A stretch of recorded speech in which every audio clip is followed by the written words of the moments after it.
Hi everyone, welcome back to my channel. और मैं हूं निधि और आज की वीडियो में हम बात करने वाले हैं बेबी मूवमेंट्स के बारे में। बेबी की कब स्टार्ट होती है और कितनी आपको काउंट रखनी चाहिए कि कितनी बेबी किक्स नॉर्मल है और कब स्लो हो जाती है बेबी किक्स, और अगर बेबी के मूवमेंट या बेबी किक्स आप फील नहीं कर रहे हैं तब आपको क्या करना चाहिए। ये सारे ही पॉइंट्स आज की वीडियो में हम डिस्कस करेंगे। तो आपकी प्रेगनेंसी का आपका कौन सा मंथ चल रहा है या कौन सा वीक चल रहा है, मुझे कॉमेंट्स में बताइए। और आपने अभी तक बेबी की किक्स फील की हैं या नहीं की है, वो भी मुझे जरूर बताइए। तो चलिए बिना किसी देरी के लेट्स गेट स्टार्टेड। ओके, तो दोस्तों जब भी प्रेगनेंसी कंसीव होती है ना, तो जो एक नई माँ होती है, स्पेशली जो फर्स्ट टाइम मॉम है, उनको दिमाग में हमेशा ये रहता है कि हमारे बेबी की फर्स्ट हार्ट बीट कैसी होगी, वो हम देख ले, फील कर ले। अल्ट्रासाउंड में पिक्चर्स भी आजकल दिखने लगती हैं, तो वो एक वहां से कनेक्शन होता है कि कुछ रियलिटी में हो रहा है। उसके बाद नेक्स्ट जो चीज होती है वो होती है कि बेबी की मूवमेंट हम कब फील करेंगे, कब वो कनेक्शन हम वहां से बनाना शुरू करेंगे। और जब बेबी की मूवमेंट स्टार्ट हो जाती है ना, तो वहां से एक माँ का और एक बच्चे का प्रॉपर कनेक्शन भी बनना स्टार्ट हो जाता है। काफी ज्यादा फीलिंग जो है ना वो आने लगती है और बहुत अच्छा फील होता है। तो हर किसी को ये रहता है कि कब बेबी किक्स कब फील होगी, कब फील होगी। बहुत सारे क्वेश्चन हमेशा पूछे जाते हैं हर डिफरेंट डिफरेंट वीडियोज में कि बेबी किक कब फील होगी, मुझे तो अभी तक फील नहीं हुई। तो आज हम उसी के बारे में बात करेंगे। तो जो बेबी है, इनिशियली फर्स्ट 2 मंथ होता है ना, तब प्रोसेस बन रही होती है। एग्जैक्टली बेबी जो है ना वो आपका बना नहीं होता, इसको कुछ स्ट्रक्चर या कुछ ऐसा बना नहीं होता। धीरे धीरे ये शुरू के जो 3 महीने होते हैं उसमें बेबी का एक पूरा बेबी बन जाता है, उसके सारे ऑर्गन्स वगैरह ये सब बन जाते हैं। एंड देन फिर नेक्स्ट ट्राइमेस्टर में वो ग्रो होता है और थर्ड ट्राइमेस्टर में जाके वो अच्छे से ग्रो हो जाता है और 8-9th मंथ में वो रेडी हो जाता है बाहर आने के लिए। तो ये एक मतलब लाइफ साइकिल होती है इंटरनली 9 मंथ की प्रेगनेंसी में बच्चे के लिए। तो जब बच्चा इनिशियली उसके ऑर्गन्स वगैरह बन रहे होते हैं तब तक तो मूवमेंट का कुछ चक्कर ही नहीं होता है। तो इन लॉजिकली भी अगर आप समझने की कोशिश करें तो 3 महीने जब पूरे हो जाएंगे उसके बाद ही मूवमेंट आप नोटिस कर पाएंगे। तो अगर हम साइंटिफिकली देखें तो 12 हफ्ते होने के बाद से बेबी जो है वो थोड़ा थोड़ा मूव करने की कोशिश करता है, मूव करना स्टार्ट करता है। बट उसकी पोजिशन जो है ना वो काफी नीचे होती है, हमारे लोअर एब्डोमेन में रहता है। हमारा जो पीबिक एरिया होता है वहां पर यूट्रस का साइज काफी छोटा होता है, धीरे धीरे एक्सपैंड होता है। तो वो थोड़ा सा एक्सपेंड होता भी है बट वो इतना नहीं होता है कि थोड़ा ऊपर आ सके। तो इतना नीचे होने की वजह से और एकदम छोटे छोटे मूवमेंट होने की वजह से हमें 12 से 16 हफ्ते के बीच में जो भी मूवमेंट्स होती है वो हमें फील नहीं होती है। जब आप अल्ट्रासाउंड करवाने जाते हैं तो आप देखेंगे कि बच्चा थोड़ा बहुत मूव करता है, लेकिन हमें वो मूवमेंट फील नहीं होती है। तो एक्चुअल मूवमेंट जो है वो हमको 16 वीक्स के बाद फील होती है। 16 वीक्स यानी कि जब आपका 4th मंथ स्टार्ट होता है उसके बाद से आपको ध्यान देते रहना चाहिए कि कब आपको जो मूवमेंट है वो बेबी की फील होना स्टार्ट हो जाएगी। तो पहली बार जब आपको ये मूवमेंट होती है, क्विकनिंग बोलते हैं हम उसको, तो वो जरूरी नहीं है कि पहली बार हुई और आपने नोटिस कर ली। कई बार ऐसा होता है, मेरे कुछ फ्रेंड से भी कभी कभी बात हुई है पहले, तब उन्होंने मुझे बताया कि उन्हें तो अभी तक फील ही नहीं हुई है। जबकि जब मैंने उन्हें एक्सप्लेन किया कि ये ऐसा ऐसा फील होता है जब बेबी की किक होती है, तब उन्होंने ये बताया कि ये तो हमने फील किया है बट इतना ध्यान नहीं दिया। तो उनका 5 महीना 6 महीना हो गया और उन्हें पता नहीं कि बेबी ये जो चीज हमें फील हो रही है ये बेबी मूवमेंट है या बेबी किक है। तो अगर आप थोड़ा ध्यान से नोटिस करेंगे, आपका जैसे 3 महीना कंप्लीट होता है, 4th मंथ स्टार्ट होता है उसके बाद से, तो जब आपकी फर्स्ट टाइम प्रेगनेंसी होती है ना, तो आपको कुछ एक तो आइडिया नहीं होता है कि कैसे जो बेबी है वो मूव करेगा, क्या होगा, कुछ आइडिया नहीं होता। तो आप जल्दी कैच नहीं कर पाते हो, फील नहीं कर पाते हो।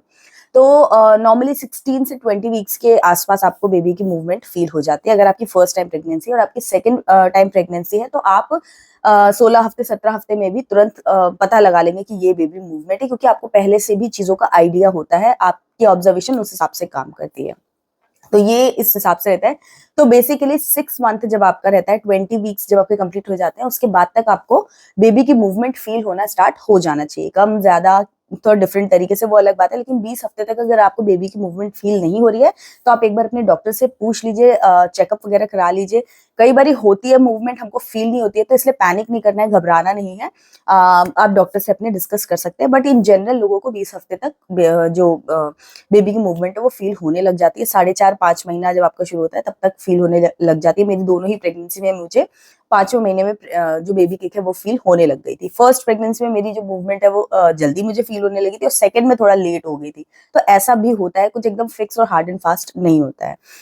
और दूसरी चीज की कभी कभी आपको लेट बेबी मूवमेंट या कम बेबी मूवमेंट भी थ्रू आउट प्रेगनेंसी आपको कमी होता है या बहुत ज्यादा फील नहीं होता है, उसका एक कारण आपकी प्लेसेंटा पोजीशन भी होती है। अगर आपका एंटीरियर प्लेसेंटा पोजीशन है तो बेबी की मूवमेंट, हलचल जो होती है वो कम फील होती है कंपैरिजन अगर हम करें पोस्टीरियर प्लेसेंटा पोजीशन से, तो उसका भी कुछ फर्क रहता है। तो हर किसी की प्रेगनेंसी, हर किसी का बॉडी टाइप जो है ना वो डिफरेंट होता है, उसकी वजह से आपको अलग तरीके से पैटर्न होते हैं बच्चे के मूवमेंट के। तो आपको जब आपका एक बार आपको सुनाई दे जाए तो उसके बाद आप 2-3 हफ्ते ऑब्जर्व करेंगे तो आपको पैटर्न समझ में आ जाएगा कि आपके बेबी की मूवमेंट किस तरीके से होती है, कब होती है, कितनी होती है। अब बेबी की मूवमेंट जो है ना वो होना बहुत ज्यादा जरूरी है। बेबी की मूवमेंट से ही उसकी ग्रोथ का हम काफी कुछ अंदाजा लगा पाते हैं डे टू डे बेसिस पे। रेगुलर चेकअप वगैरह जो होते हैं वो तो अलग है, but day to day basis पे अगर मूवमेंट प्रॉपर नहीं हो रही है, कम हो गई है या बहुत ज्यादा होने लगी है, तो आपको इमीडिएटली डॉक्टर से मतलब मिल लेना चाहिए। जरूरी नहीं है कि कुछ प्रॉब्लम ही हो, बट अगर प्रॉब्लम होती है तो वो बेबी मूवमेंट से इंडिकेट हो जाती है। तो बेबी मूवमेंट कितनी होनी चाहिए? आप 2 घंटे में मान लीजिए कि 10-12 मूवमेंट अगर हो गए हैं तो वो अच्छा रहता है, उसमें कोई मतलब ये नॉर्मल है, इससे कम नहीं होना चाहिए। 10 से कम मूवमेंट अगर 2 घंटे में हो रही है तो एक बार तुरंत ही डॉक्टर से जरूर मिल लीजिए। बेबी मूवमेंट होती क्यों है? क्योंकि बेबी का जब स्ट्रक्चर बन जाता है तो वो मूव करता है, उससे उसकी जॉइंट स्ट्रांग होते हैं, उसकी मसल्स स्ट्रांग होते हैं। बाहर आके उसे जो भी कुछ मूवमेंट करना है, जो भी चीजें करनी है, उसके लिए उसकी जो नेचुरल मतलब बॉडी जो है वो उसको उस तरीके से मूव करने के लिए बनाया गया है। तो वो मूव होता रहता है, बेबी पूरे इसमें जो है ना घूमता रहता है टाइम टू टाइम, और वो एमनियोटिक फ्लूइड में रहता है। एमनियोटिक फ्लूइड में उसको फ्लोट करना है, मूव करना है। तो इसलिए मूवमेंट ही आपको ग्रोथ का काफी कुछ पता लगाने में मदद करता है डे टू डे बेसिस पे। तो इसलिए मूवमेंट को बिल्कुल भी इग्नोर नहीं करना है और पैनिक भी नहीं करना है। ऑब्जर्व करते रहना है कि बच्चे की मूवमेंट अच्छे से हो रही हो। इनिशियली आपको शुरू के जो 5वें महीने में मूवमेंट आपको फील होगी वो नीचे साइड में, आपको जो बेली बटन है उसके नीचे फील होगी। ग्रेजुअली जैसे आपका टाइम आगे बढ़ता जाएगा, 7वां-8वां महीना आएगा, तो मूवमेंट आपको ऊपर भी बेली बटन के ऊपर साइड में भी फील होगी। कैसे फील होती है ये? स्टार्टिंग में जब आपको मतलब इनिशियली चीज नई नई स्टार्ट होती, नई नई आपको फील होती है, तो वैसा होता है जैसे हम झूले पे जाते हैं तो एक फीलिंग आती है ना, बबल्स जैसे फूटता है, उस टाइप का एक फीलिंग, बटरफ्लाई टाइप का फीलिंग होता है।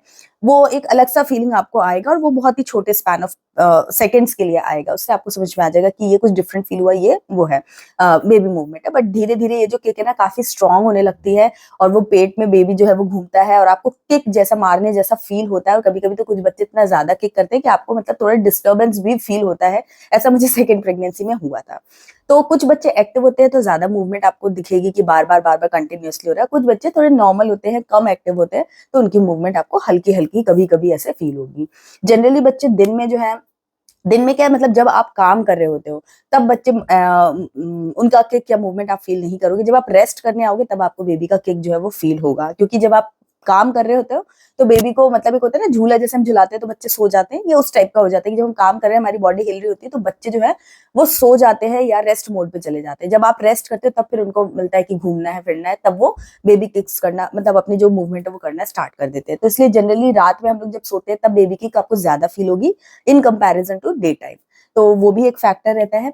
उसके अलावा अगर आपका एमनियोटिक फ्लूइड कम हो रहा है, जनरली 8वें महीने में, 9वें महीने में एमनियोटिक फ्लूइड जो है वो कम होने लगता है, तभी भी बेबी मूवमेंट काफी कम हो जाती है। तो इसीलिए थर्ड ट्राइमेस्टर में बहुत ज्यादा आपको ध्यान रखना होता है। पानी आपको खूब पीते रहना है, प्लस बेबी मूवमेंट का वॉच रखते रहना है कि कहीं कम तो नहीं हो रहा है। तो अगर फ्लूइड कम भी हो गया तो उसको मेडिकली किसी तरीके से ट्रीट किया जा सकता है, या आप पानी वानी पी के, या डॉक्टर जो भी आपको गाइड करेंगे उस हिसाब से हो जाएगा। क्योंकि एमनियोटिक फ्लूइड कम रहेगा तो भी बेबी की ग्रोथ में लास्ट में जाकर के कॉम्प्लिकेशंस क्रिएट हो सकती है। तो एमनियोटिक फ्लूइड का अच्छे से होना भी बेबी की मूवमेंट को अफेक्ट करता है। इसके अलावा अगर बेबी की मूवमेंट आपको रेगुलर फील होती है, बट कभी कभी ऐसा होता है कि हमको बिल्कुल पूरे दिन में कुछ भी फील नहीं हुआ, या काफी लंबे टाइम तक हमको बेबी की मूवमेंट फील नहीं हुई, या इसका ऑपोजिट भी हो सकता है कि बहुत ज्यादा, मान लीजिए अगर आपको 1 घंटे में 7 या 6 मूवमेंट हुई और सडनली आपको 1 घंटे में 12-15 मूवमेंट फील हो रही है, ज्यादा फील हो रही है, या कभी कभी होता है ना आपको अनईजी होने लग जाता है, इतनी मूवमेंट हो रही होती है। ये मेरा पर्सनल एक्सपीरियंस है जो मैं आपको बता रही हूँ।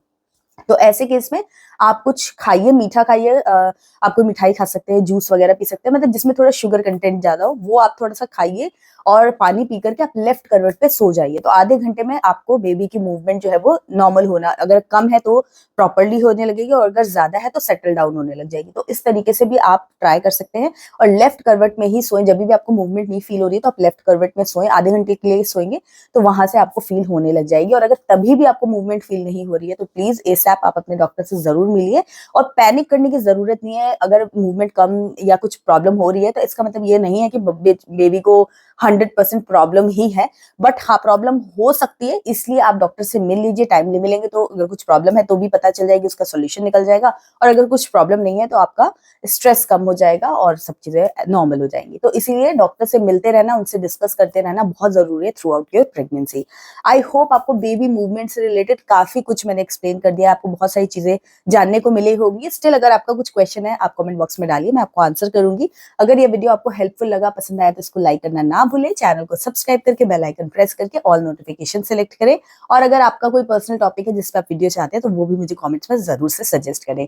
इंस्टाग्राम पर भी हमें फॉलो कर लीजिए। मैं मिलूंगी आपसे एक नए वीडियो में, तब तक के लिए बाय एंड टेक केयर।